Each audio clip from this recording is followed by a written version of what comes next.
Good morning. Hello, everyone, and welcome. My name is Richard Gene Felix, and I work with partners, ISVs, SIs, and GSIs on marketplace strategy, co-sell operations, and partner revenue programs. Today, we're talking about something every AWS partner will need to address soon: the migration from your current standalone Partner Central and AWS Marketplace Seller account to the new and combined Partner Central 3.0, or as I know it's also being referenced as the new AWS Console. This change affects IAM permissions, co-sell operations, and marketplace management. I'm joined today by Travis Katona, who has deep experience helping partners operationalize and optimize marketplace operations, listings, private offers, and co-sell programs. Yes, thank you so much, Richard. My name is Travis Katona. As mentioned, I'm the principal of the cloud marketplace here at WorkSpan, dealing with all things marketplace, whether it be AWS, Google, Azure. And we are excited today to help everybody on their migration journey.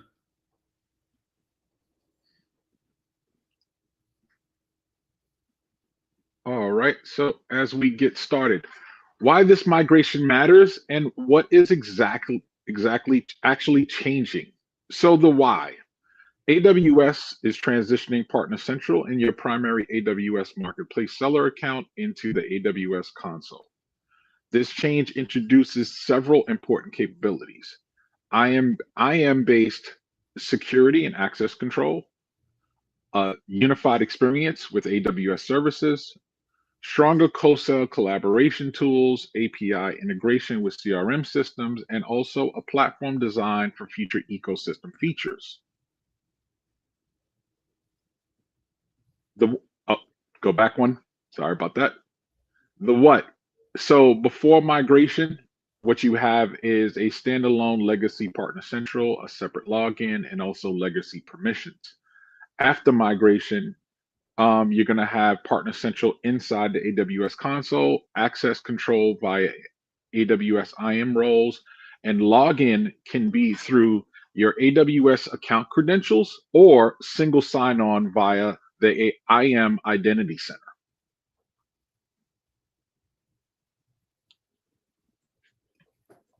Who should care about this and migration overview? Who? The migration impacts all AWS partners.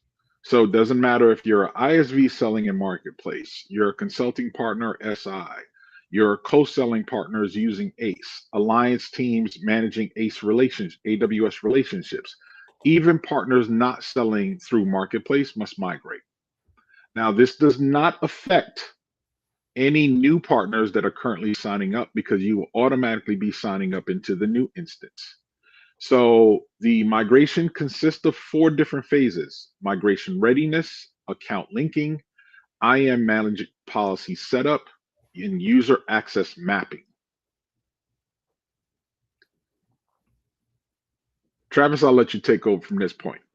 Yeah, there are several critical requirements everybody must follow prior to the migration process. You must link your AWS Marketplace account to Partner Central. This is a very important step in which you want to focus on linking your main AWS Marketplace account and not one of the sub accounts. You want to make sure that that ID is the one that hosts all your listings in which you are transacting out of. This linked account becomes the primary AWS Partner Network account and controls several different aspects: the APN membership billing, the user access, and the marketplace management. It is important to remember that the accounts cannot be a free tier, an organization management account, or a sandbox or developer account. The key date to remember for the cutoff to complete the migration is June 30th of this year. And 2 key roles are required. So if it is one person with all of the IAM permissions, or if there are multiple team members that need to be present while you are performing these actions, you need to remember to have the IAM administrators responsible for the IAM policies, the permission sets, and the identity management. You'll also need your alliance lead or cloud admin or anyone with marketplace access responsible for initiating the migration, accepting the APN terms, and then scheduling the migration.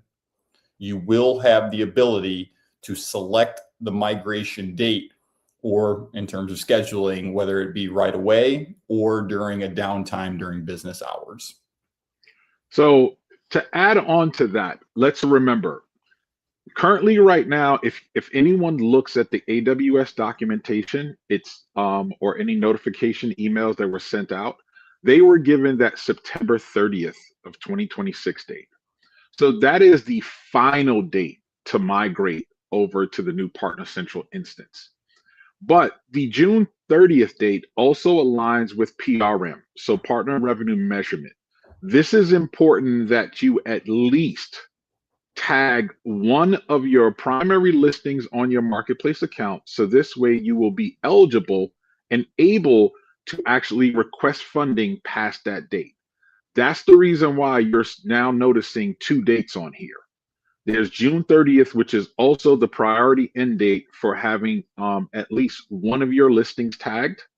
And then there's also that date that you're being told possibly by your PDM or PSM or account manager, depending on which level your company is at with AWS and who's providing you that information. Next slide, please. So let's look at how the migration process starts.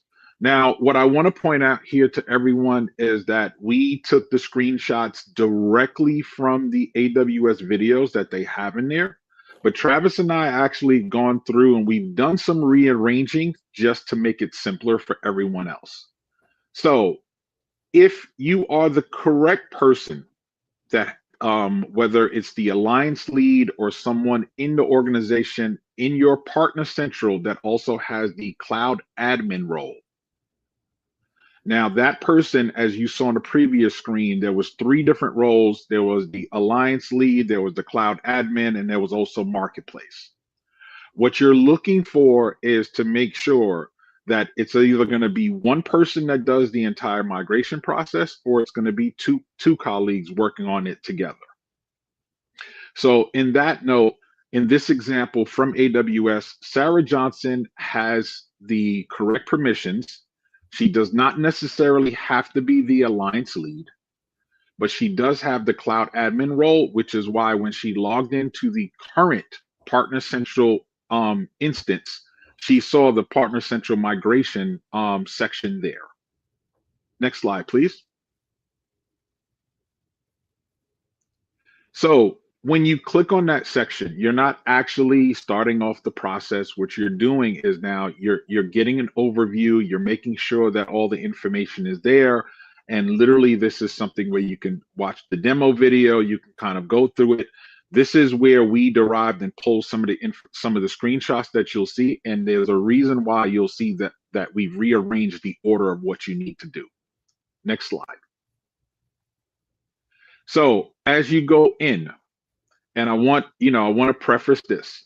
For some of us that are on the call, you've already linked your marketplace account. So when you go into the process and you go to step 2, you'll see that the account linking status is already showing complete and the AWS account ID is there. For those of you who have not linked your marketplace account, the next slides will be more important for you. For those of us that's already done it, I would say please hold on for a couple of minutes. We will get to the next section of what you need to do in that process. So if you have not linked your marketplace account, this is where it's important that you have the your cloud admin or person persons going forward to actually make sure that they also have access to your marketplace seller account. This is the specific account that you want to make sure it's linked. That marketplace seller account is not your org management account, where your IAM identity center account format list sits on. The marketplace account that we're referring to is the primary seller account where all of your private offers are there, you're transacting, your product listings are all listed on there.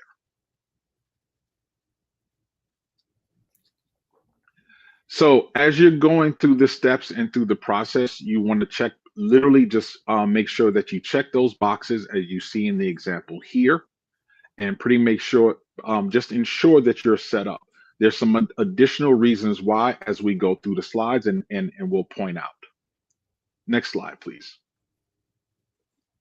So once you've completed this simple process, you'll actually click on the button that says Link Account.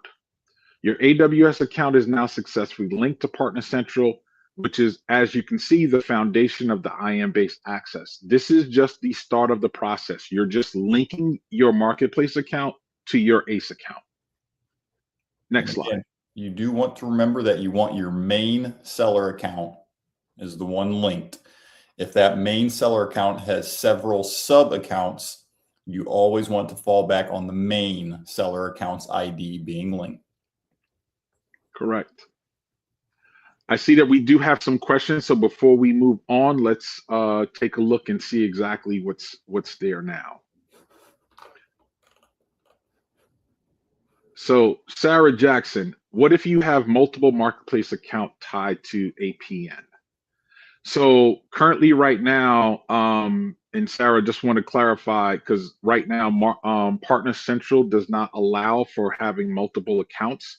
Now, if you're talking about your seller accounts, where we're talking about marketplace separately, yes, you can have multiple accounts under that org structure. In that sense, this is where we're stating the account that you want to link to Partner Central should be the account that you're selling from primarily.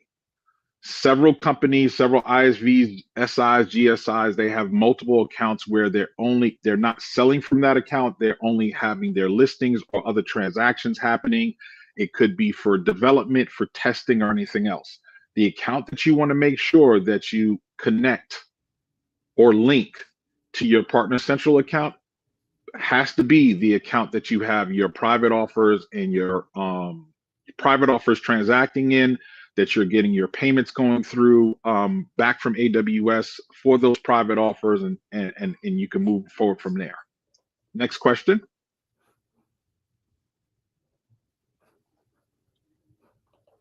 Let's see here. I do see in the section, there's a question, will this slide deck be provided so we can share the detail with our teams that manage our AWS environment?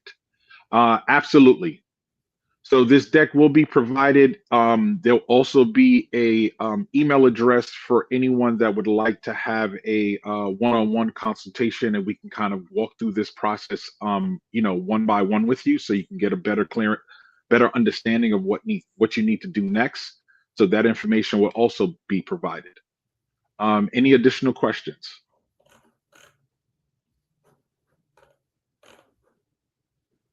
I think we're good. Okay. All right. Let's move forward. So after you've linked your account, now we go through the business verification section. That is literally just you confirming that this is the correct business, and there is some additional information that you will need from here. Next.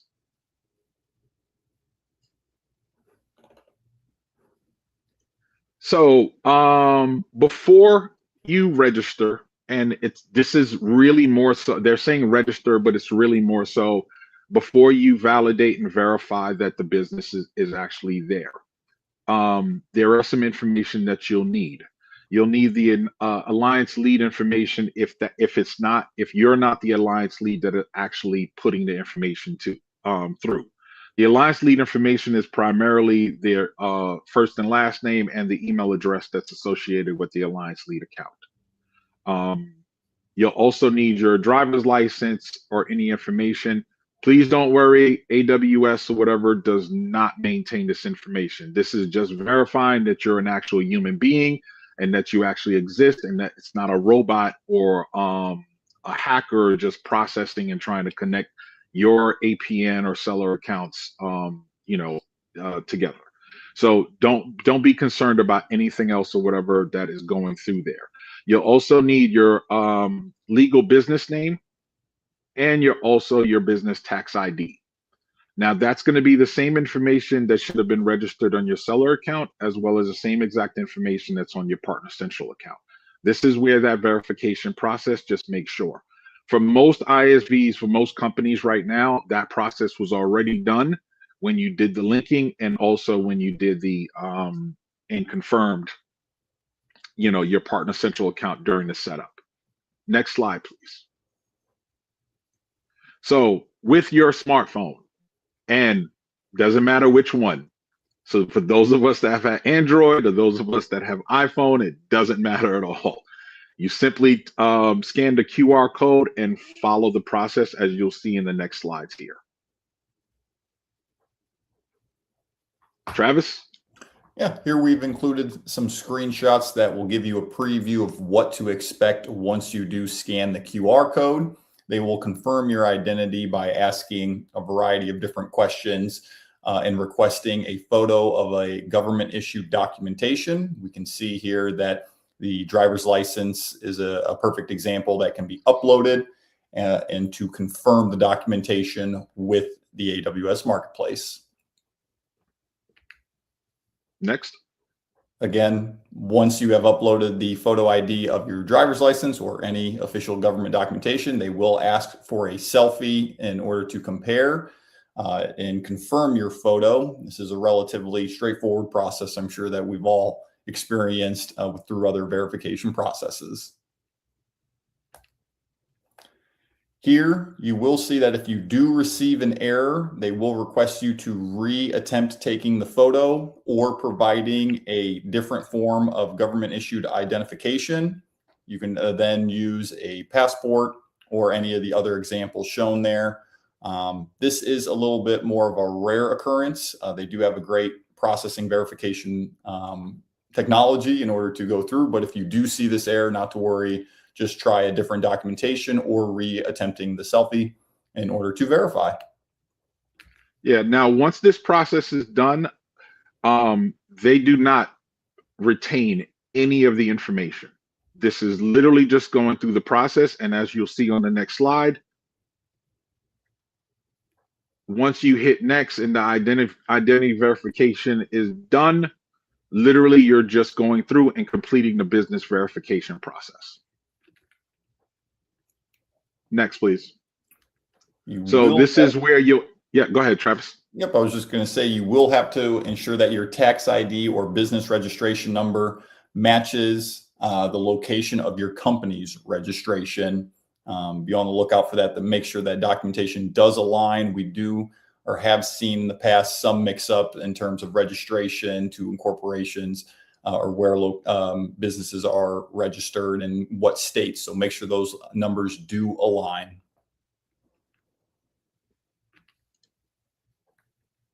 And again, all right, the overview here of all the business verification information.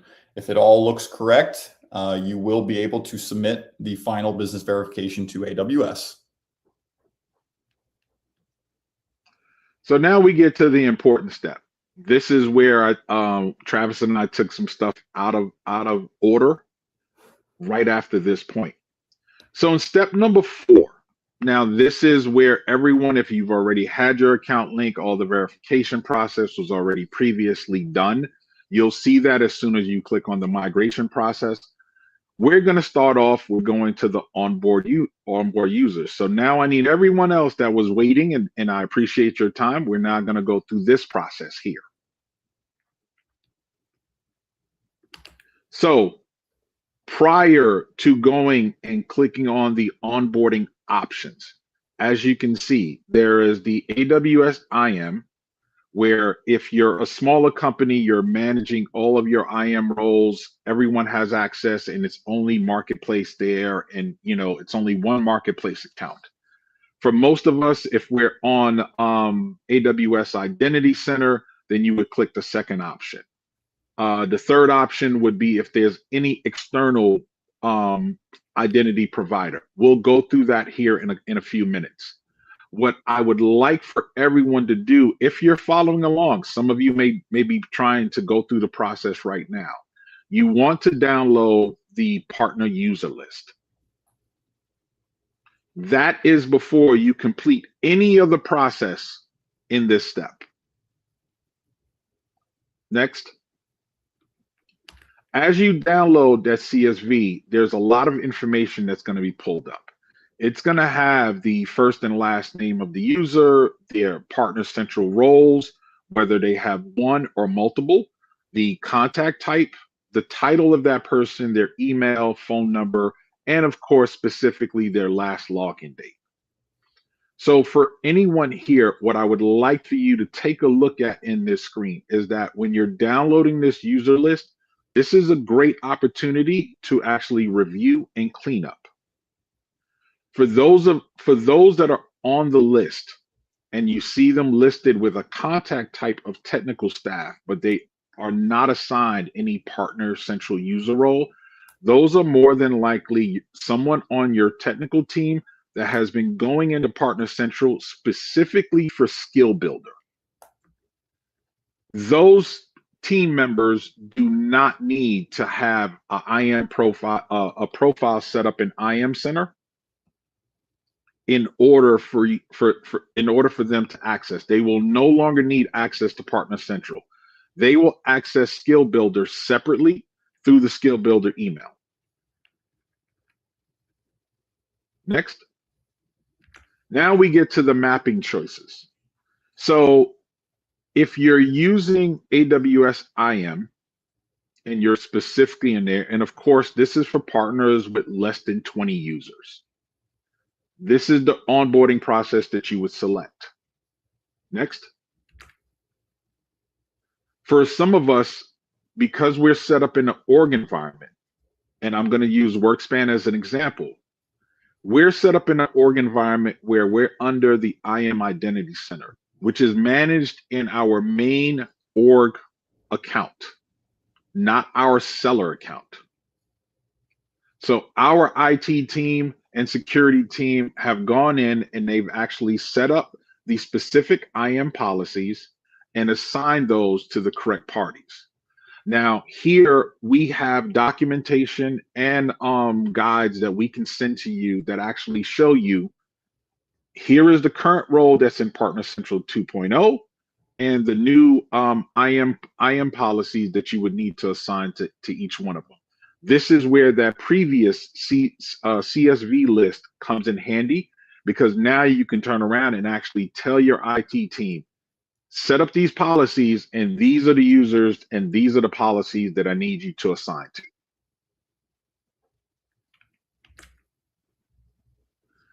Now, if you're using an external identity provider, as you can see, there's some choices here.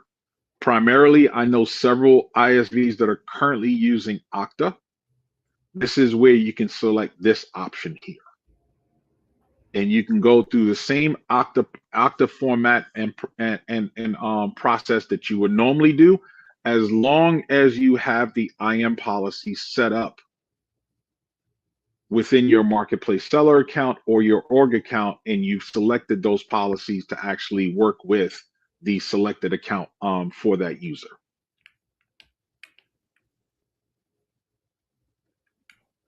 Now that the migration process, the onboarding process has been done.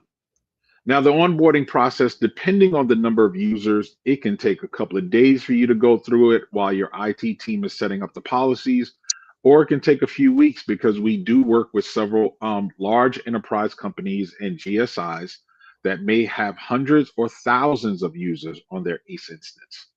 This is all up to you, which is why, you know, we're doing this webinar here to actually give you some insight on what you need to do, provide that guidance, and allow you that time to get this completed by June 31st. Next slide, please. Now you've completed the onboarding process. We get to initiate the migration. Travis? Yep. If you have successfully completed the onboarding process, you will see made available the Migrate button in your AWS Console. to initiate the actual migration. Feel free to next slide. When you see the when you do initiate the migration, it will ask you to choose between migrating right now or scheduling for later. You will want to decide, and we advise best practice to schedule the migration at a time when your team does not need to access the Partner Central for any opportunities, offers, or listing adjustments, because once you do begin the migration process, it will cause you to not have access for anywhere from between, it can go as fast as 30 minutes, for up to, I believe, 6 hours that AWS quotes the process at.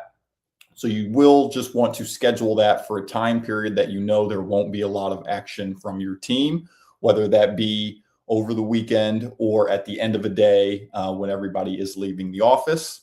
But once you have decided that day and time that best fits your company's needs, you will have to confirm by typing in the word that you could probably all guess, migrate, and confirming with AWS to begin that process. Yeah.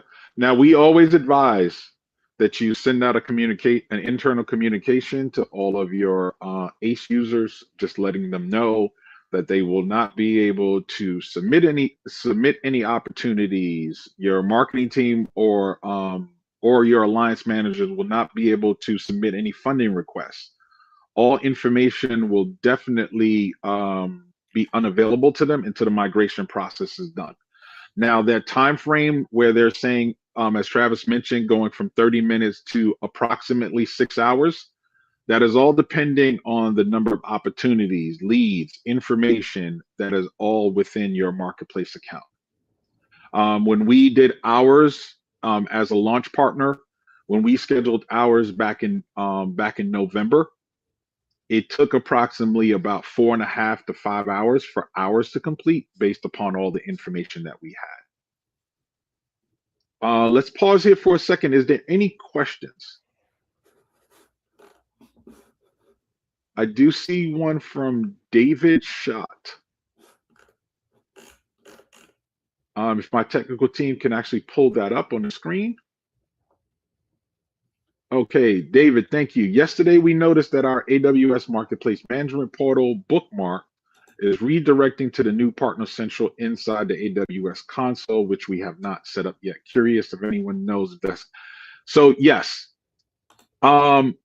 because Partner Central and Marketplace account are merging, everyone will notice that as they're going into their their AMP portal or Marketplace seller account, they will see that it's coming into the new format.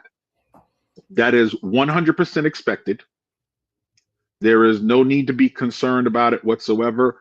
You will still be able to log into your Partner Central separately and actually be able to take that. I see some additional questions. One from Andrea. Can you clarify those June 30th versus September 30th dates again? Absolutely. So the June 30th date has there's two relevance to it. Number one, all PDMs, PSMs, and account managers are advising customers to have the migration to Partner Central done by June 30th. The reason why that's important is that it also ties into your partner revenue measurement tagging that would also need to be done on at least one of your listings. Without that being done, the partner revenue measurement tagging being done, you would then you wouldn't have access to any funding, request any funding.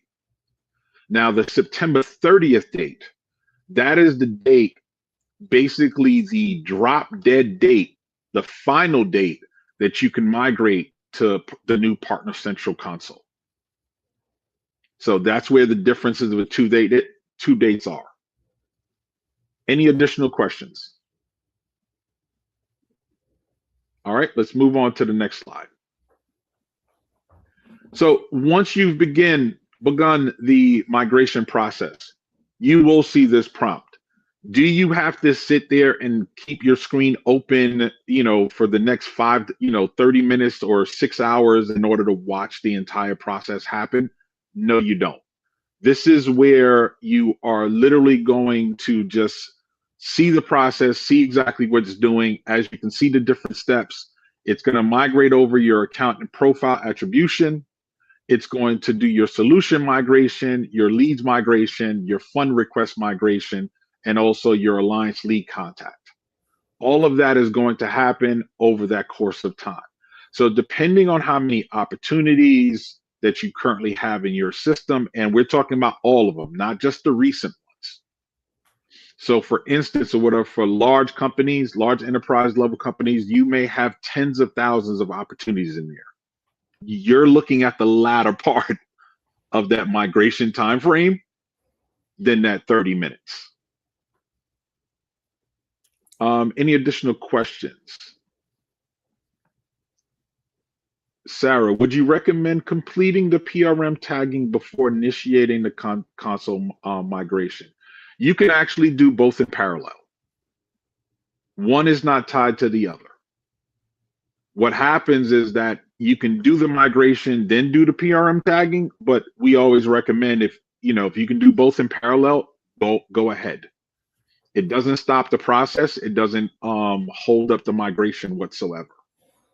What I would do is that if you're planning on doing the PRM, do that first, as that is a different lift. And you have to choose whether you're going to do resource tagging or you're going to do user agent string tagging, which is more in line if your product is something that the end buyer is going to download and actually host on their own environment.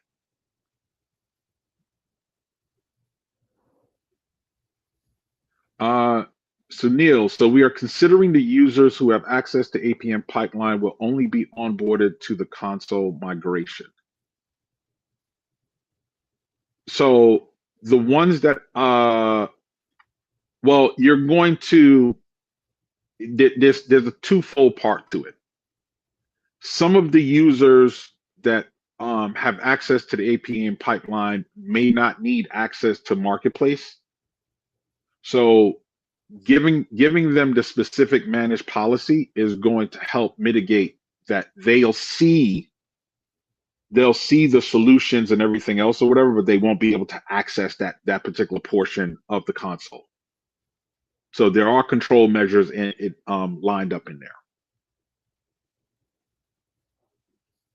Any additional questions? Next slide, please. So let's say your migration process does happen within 30 minutes or an hour. And you're now able to go in and sign into the new Partner Central. This is where you'll go in and you'll actually see everything all in one page. So for anyone right now that are currently logging on to their Marketplace account, how you see your Marketplace account right now is exactly how Partner Central is going to be there. It's just that those Partner Central functionalities will all now be available within that one console.